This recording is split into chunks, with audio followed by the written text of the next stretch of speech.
ओम श्री परमात्मने नमः।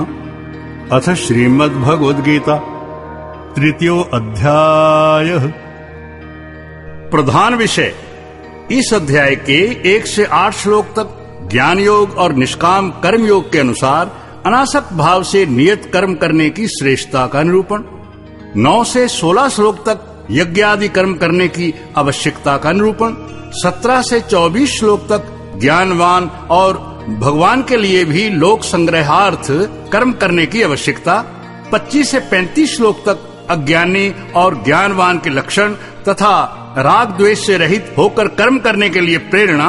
36 से 43 श्लोक तक काम के निरोध का विषय वर्णन किया गया है। अर्जुनोवाच जयासी चेत कर्मणस्ते मता बुद्धिर्जनार्दन तत्किं कर्मणि घोरे माम नियोजयसि केशव व्यामिश्रेणेव वाक्येन बुद्धिं मोहयसीव मे तदेकं वद निश्चित्य येन श्रेयो अहं नाप्नुयाम्। अर्जुन बोले, हे जनार्दन, यदि आपको कर्म की अपेक्षा ज्ञान श्रेष्ठ मान्य है तो फिर हे केशव, मुझे भयंकर कर्म में क्यों लगाते हैं? आप मिले हुए ऐसे वचनों से मेरी बुद्धि को मानो मोहित कर रहे हैं। इसलिए उस एक बात को निश्चित करके कहिए जिससे मैं कल्याण को प्राप्त हो जाऊं। श्री भगवानोवाच लोके अस्मिन् द्विधा निष्ठा पुरा प्रोक्ता मया नघ ज्ञान योगेन सांख्यानाम कर्म योगेन योगिनाम। श्री भगवान बोले, हे निष्पाप, इस लोक में 2 प्रकार की निष्ठा मेरे द्वारा पहले कही गई है। उनमें से सांख्य योगियों की निष्ठा तो ज्ञान योग से और योगियों की निष्ठा कर्म योग से होती है।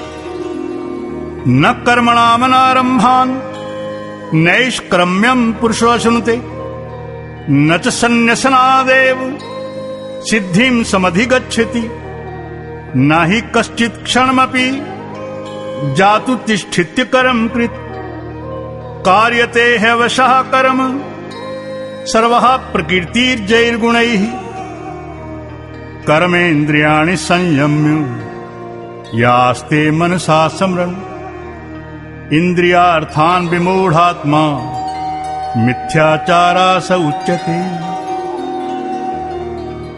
मनुष्य न तो कर्म का आरंभ किए बिना निष्कर्मता को यानी योग निष्ठा को प्राप्त होता है और न कर्मों के केवल त्याग मात्र से सिद्धि यानी सांख्य निष्ठा को ही प्राप्त होता है। निस्संदेह कोई भी मनुष्य किसी भी काल में क्षण मात्र भी बिना कर्म किए नहीं रह सकता, क्योंकि सारा मनुष्य समुदाय प्रकृति जनित गुणों द्वारा परवश हुआ कर्म करने के लिए बाध्य किया जाता है। जो मूढ़ बुद्धि मनुष्य समस्त इंद्रियों को हठ पूर्वक ऊपर से रोककर मन से उन इंद्रियों के विषयों का चिंतन करता रहता है, वह मिथ्याचारी अर्थात दंभी कहा जाता है। यस्त्विन्द्रियाणि मनसा नियम्यारभते अर्जुन कर्मेन्द्रियैः कर्मयोगम् असक्तः सा विशिष्यते नियतं कुरु कर्म त्वम् कर्म जयायो हि कर्मणाः शरीर यात्रा अपि चाते न प्रसिद्धेद्य कर्मणाः यज्ञार्थात् कर्मणो अन्यत्र लोको अयं कर्म बन्धनः तदर्थं कर्म कौन्तेय मुक्त संगा समाचराः। और हे अर्जुन, जो पुरुष मन से इंद्रियों को वश में करके अनासक्त हुआ कर्म इंद्रियों से कर्मयोग का आचरण करता है, वह श्रेष्ठ है। इसलिए तू शास्त्र विधि से नियत किए हुए स्वधर्म रूप कर्म को कर, क्योंकि कर्म ना करने की अपेक्षा कर्म करना श्रेष्ठ है तथा कर्म ना करने से तेरा शरीर निर्वाह भी नहीं सिद्ध होगा। और हे अर्जुन, बंधन के भय से भी कर्मों का त्याग करना योग्य नहीं, क्योंकि यज्ञ अर्थात विष्णु के निमित्त किए हुए कर्म के सिवाय अन्य कर्म में लगा हुआ ही यह मनुष्य कर्मों द्वारा बंधता है। इसलिए हे अर्जुन, आसक्ति से रहित हुआ उस परमेश्वर के निमित्त कर्म का भली प्रकार आचरण कर। सह यज्ञः प्रजा सृष्ट्वा पुरोवाच प्रजापति अनेन प्रसविश्वमध्वेश वो अस्तिष्ट कामधुक् देवान् भाव्यतानेन ते देवा भावयन्तु वः परस्परं भावयन्तः श्रेयः परं वाप्स्यत् इष्टान् भोगान् हि वो देवा दास्यन्ते यज्ञ भाविताः तैर्दत्तान् प्रदायेभ्यो यो भुङ्क्तेस्तेन एव साः। तथा कर्म ना करने से तू पाप को भी प्राप्त होगा, क्योंकि प्रजापति ब्रह्मा ने कल्प के आदि में यज्ञ सहित प्रजा को रचकर कहा कि इस यज्ञ द्वारा तुम लोग वृद्धि को प्राप्त होवो और यह यज्ञ तुम लोगों को इच्छित कामनाओं को देने वाला होवे तथा तुम लोग इस यज्ञ द्वारा देवताओं की उन्नति करो और वे देवता लोग तुम लोगों की उन्नति करें। इस प्रकार आपस में कर्तव्य समझकर उन्नति करते हुए परम कल्याण को प्राप्त होवोगे तथा यज्ञ द्वारा बढ़ाए हुए देवता लोग तुम्हारे लिए बिना मांगे ही प्रिय भोगों को देंगे। उनके द्वारा दिए हुए भोगों को जो पुरुष इनके लिए बिना दिए ही भोगता है वह निश्चय ही चोर है। यज्ञ शिष्टाशिनः संतो मुच्यन्ते सर्व किल विषयैः भुञ्जते ते त्वघं पापाः ये पंचात्यात्म कारणात् अन्नाद् भवन्ति भूतानि पर्जन्यादन्न संभवाः यज्ञाद् भवति पर्जन्योः यज्ञः कर्म समुद्भवा कर्म ब्रह्मोद्भवं विद्धि ब्रह्माक्षर समुद्भवम् तस्मात् सर्वगतं ब्रह्म नित्यं यज्ञे प्रतिष्ठितम्।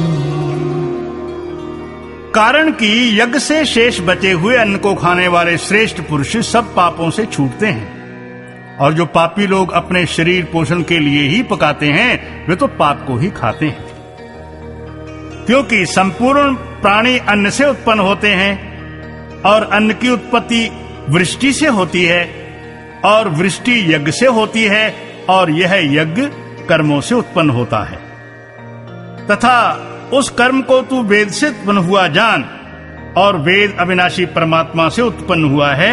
इससे सर्वव्यापी परम अक्षर परमात्मा सदा ही यज्ञ में प्रतिष्ठित है। एवं परिवर्तितम चक्रम नानुवर्तयति हि यः अघारुरिन्द्रियारामो मोघम पार्थ सजीविति यस्त्वात्मरतिरेव स्यादात्म तृप्तश्च मानवाः आत्मन्येव च संतुष्टः तस्यं कार्यं न विद्यते नैव तस्य कृतेनार्थो न कृतेनेह कश्चन नाचास्य सर्वभूतेषु कश्चिदर्थ विपाश्रयः। हे पार्थ, जो पुरुष इस लोक में इस प्रकार चलाए हुए सृष्टि चक्र के अनुसार नहीं वर्तता है अर्थात शास्त्र अनुसार कर्मों को नहीं करता है वह इंद्रियों के सुख को भोगने वाला पाप आयु पुरुष व्यर्थ ही जीता है। परंतु जो मनुष्य आत्मा ही में प्रीति वाला और आत्मा ही में तृप्त तथा आत्मा में ही संतुष्ट होवे उसके लिए कोई कर्तव्य नहीं है, क्योंकि इस संसार में उस पुरुष का किए जाने से भी कोई प्रयोजन नहीं है और न किए जाने से भी कोई प्रयोजन नहीं है तथा इसका संपूर्ण भूतों में कुछ भी स्वार्थ का संबंध नहीं है, तो भी उसके द्वारा केवल लोक हितार्थ कर्म किए जाते हैं। तस्माद् सक्तः सततं कार्यं कर्म समाचर असक्तो हि अचरन् कर्म परमाप्नोति पुरुषः कर्मणैव संसिद्धिम् आस्थितः जनकादयः लोक संग्रहम एवापि संपश्यन् कर्तुमर्हसि यद यदाचरति श्रेष्ठस् तत्तत् देवेतरो जनः सायत् प्रमाणं कुरुते लोकस्तदनुवर्तते नामे पार्थास्ति कर्तव्यम् त्रिषु लोकेषु किंचन नानावाप्तम अवाप्तव्यम वर्त एव च कर्मणि। इससे तू अनासक्त हुआ निरंतर कर्तव्य कर्म का अच्छी प्रकार आचरण कर, क्योंकि अनासक्त पुरुष कर्म करता हुआ परमात्मा को प्राप्त होता है।